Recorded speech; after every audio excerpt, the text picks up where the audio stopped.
Selamat siang pemirsa, apa kabar Anda hari ini? Senang sekali saya Pram Senjaya dan rekan saya. Ya, saya Anggi Pasari, Bu pemirsa, kembali hadir memperbarui informasi Anda dalam iNews siang hari ini. Selain 3 informasi tadi pemirsa, redaksi kami juga telah menyiapkan beragam informasi menarik lain selama 2 jam ke depan. Dan pemirsa, hari ini kami awali informasi dari kericuhan yang terjadi saat massa menggeruduk kantor salah satu bank swasta di Makassar, Sulawesi Selatan. Massa menuntut pengembalian deposito sebesar 45 miliar rupiah.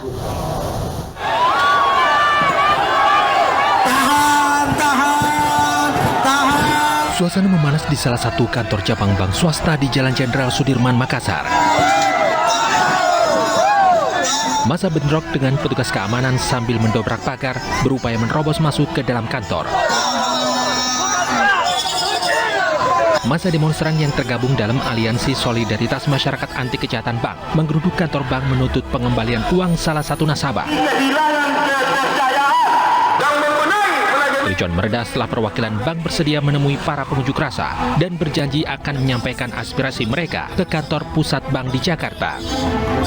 Massa ungkapkan protes dan kecewa lantaran pihak bank tidak mengembalikan uang salah satu nasabah senilai 46 miliar rupiah dari total 679 miliar rupiah yang bersumber dari 4 nasabah Prior Bank. Dari Makassar, Sulawesi Selatan, Andi Redi Sumbu, iNews melaporkan. Massa dari Serikat Karyawan Perkebunan PTPN 2 berhadapan dengan massa kelompok tani di lahan sengketa di Kabupaten Deli Serdang, Sumatera Utara. Menghindari bentrokan, petugas dari Polresta Deli Serdang mencegah kedua kelompok bertemu.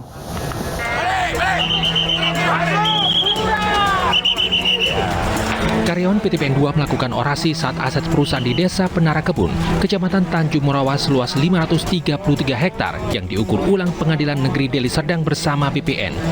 Pengukuran ulang aset berdasarkan gugatan kelompok tani. Mencegah bentrokan kedua kubu, pihak kepolisian Polresta Deli Serdang membuat barisan untuk mencegah kedua massa bertemu. Ketegangan mereda setelah pihak kepolisian bernegosiasi agar dua pihak berdialog menyelesaikan sengketa. PTPN 2 wajib untuk menjaga aset, untuk menjaga areal dari tindakan-tindakan penyerobotan atau usaha-usaha dari pihak-pihak yang tidak bertanggung jawab. Gugatan itu tidak sesuai pada tempatnya.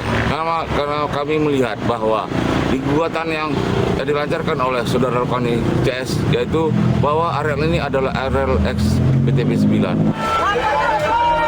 Dalam kasus ini pihak PTPN 2 telah membuat laporan dugaan tindak pidana pemalsuan surat ke Polda Sumatera Utara.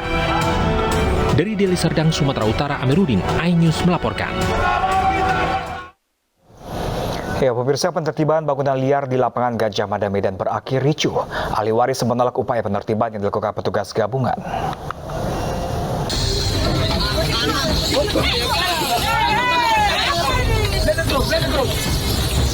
Upaya pembongkaran pelang nama kepemilikan tanah di lapangan Gajah Mada di Jalan Krakatau, Medan ini diwarnai ricuh antara petugas Pol PP dengan pihak ahli waris.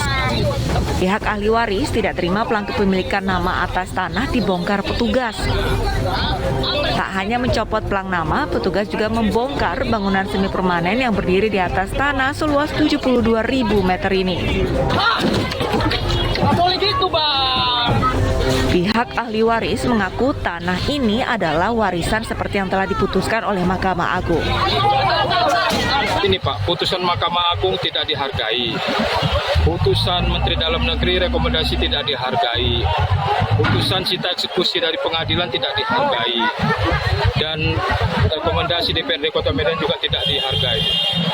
Jadi saya ingin ini menjadi publik nasional, artinya biar dilihat oleh pemerintah daerah bagaimana putusan Mahkamah Agung tidak dihargai. Jadi permasalahan ini kan sudah saya bawa ini aset pemerintah kota. Jadi pemerintah kota merapikan aset pemerintah kota. Intinya di situ.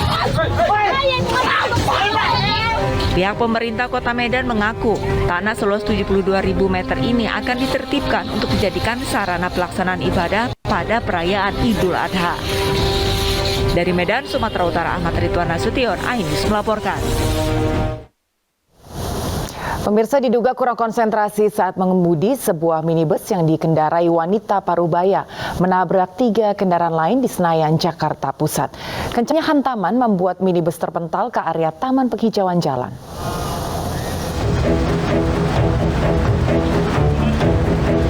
Kecelakaan beruntun melibatkan 4 mobil terjadi di pertigaan Jalan Asia Afrika Senayan, Jakarta malam tadi.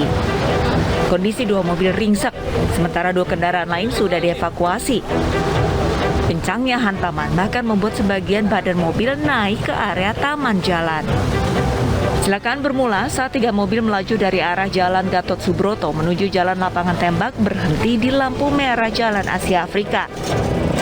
Saat menunggu lampu hijau, tiba-tiba muncul sebuah mobil yang dikendari wanita parubaya dalam kecepatan tinggi dari arah belakang.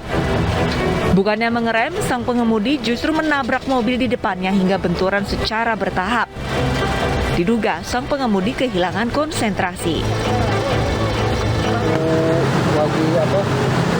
Lagi merah, tiba-tiba mobil yang itu bentuk dari arah mana, dari arah mana sih gitu.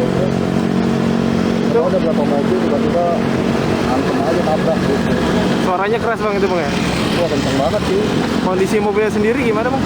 Ya tadi ada mobil yang putih itu yang banyak juga, sama mobil itu sampai ke taman.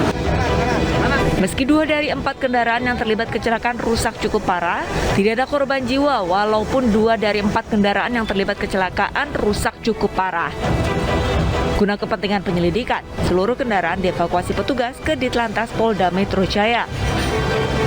Dari Jakarta, Rani Sanjaya, iNews melaporkan. Ya, pemirsa, dituduh mencuri telepon genggam milik salah satu penumpang, seorang bocah tewas di atas kapal Dharma Kencana 7. Korban alami luka di sekujur tubuh setelah dianiaya petugas keamanan kapal.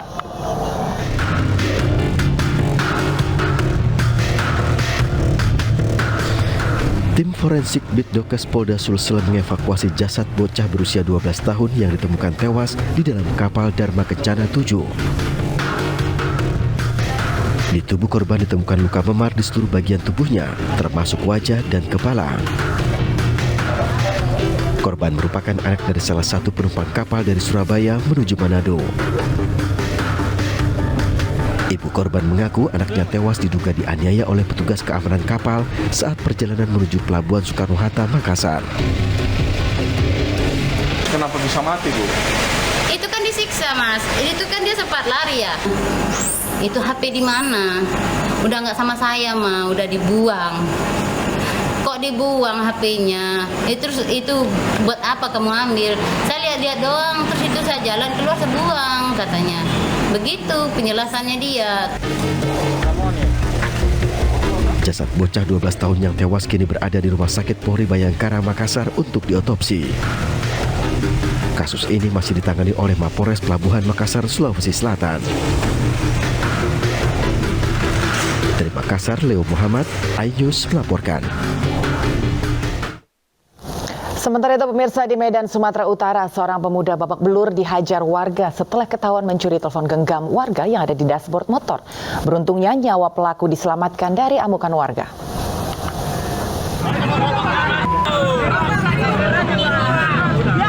Wajah pemuda ini babak belur setelah dihakimi warga setelah aksi mencurinya diketahui warga di Jalan Pasar 5 Marelan, Medan, Sumatera Utara. Warga yang geram dan emosi mendaratkan pukulan ke tubuh terduga pelaku pencurian. Beruntung beberapa warga yang iba menyelamatkan dari amukan warga. Di hadapan warga, terduga pelaku mengaku tidak melakukan aksi pencurian dan mengaku dirinya bekerja sebagai seorang sopir. Udah sering kok kayak gini? Gak pernah, Bang. Aku sopir, Bang. Berteradu aku, Bang. Bisa teman datang rumah terus itu, Bang. Jadi kau tarik-tarikan tadi? Enggak, Bang.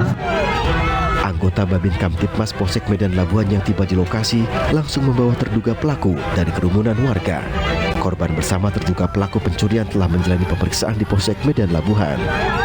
Dari Medan, Sumatera Utara, Saddam Hussein, iNews melaporkan. Ya, pemirsa, pembunuhan sadis menimpa seorang wanita di Amesangeng, Desa Pising, Kecamatan Donri, Kabupaten Sopeng, Sulawesi Selatan. Korban tewas di tangan mantan suaminya dengan 19 luka tusukan. Umu Kalsum, 36 tahun, warga desa Pising, kecamatan Dondri, Kabupaten Sopeng, Sulawesi Selatan, tewas mengenaskan dengan 19 luka tusukan di sekujur tubuhnya. Ia tewas di tangan Marsiding, 41 tahun, mantan suaminya sendiri. Aparat dari Polres Sopeng berhasil menangkap pelaku beserta barang bukti sebilah badik yang digunakan pelaku untuk menghabisi nyawa korban. Pelaku mengaku aksi kejinya dilakukan lantaran cemburu melihat mantan istrinya keluar menemui seseorang. Korban dibunuh saat tertidur pulas di samping anaknya. Korban sedang tidur dengan 2 orang anaknya. Dan kemudian pelaku melakukan penusukan di bagian dada sebelah kiri, kemudian dilanjutkan dengan melakukan penusukan di bagian tubuh lainnya sebanyak 19 kali. Motif pelaku sendiri, Pak? Motif pelaku kami sementara simpulkan bahwa pelaku motifnya adalah kecemburuan terhadap mantan istrinya atau pelaku. Akibat perbuatannya, pelaku dikenai pasal 340 KUHP, subsidiar pasal 338 dengan ancaman 20 tahun penjara. Dari Kabupaten Sopeng, Sulawesi Selatan, Amnar Sengkang melaporkan. Pemirsa, seorang wanita ditemukan dalam kondisi tewas di dalam villa di Kabupaten Pasuruan, Jawa Timur. Dan diduga kuat korban tewas dibunuh oleh teman dekat.